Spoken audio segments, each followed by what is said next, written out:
सजनों, मैंने मेरे जीवन में पहली बार परसों गांव ढाणी गई, हर एक भाई की, हर एक बहन की, हर एक माता की आवाज सुनी। उनके आंखों में दर्द था, उनके आंखों में आंसू थे। उन लोगों के, उन परिवारों की आवाज सुनने वाला आज कोई नहीं है। ना तो उन लोगों के पास कोई मजबूत सहारा है, ना ही उन लोगों के पास कोई सुनने वाला अच्छा मंच है। आज भी हमारी यह समाज दर की ठोकरें खा रहे हैं। अरे मेरे भाइयों, मैं इस समाज की बेटी होने के नाते मेरा यह दिल कांप उठता है, मेरा यह दिल रो उठता है।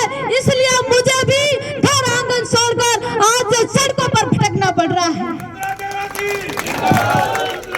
मेरे भाइयों, मैं आपको विश्वास दिलाती हूँ कि सड़कों से लेकर यदि सदा तक लड़ाई लड़नी पड़ेगी तो यह वसुंधरा निवासी आपके लिए हमेशा तैयार रहेगी।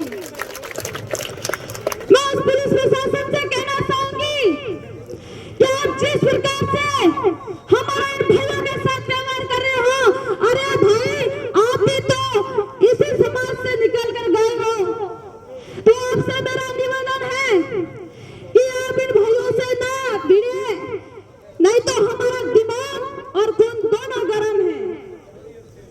हम तो सड़ेंगे, हम उनको छोड़ेंगे नहीं। मेरे भाइयों, जब दर्द हाथ पार उतर जाता है तो मेरी मजबूरी युवा अध्यक्ष श्री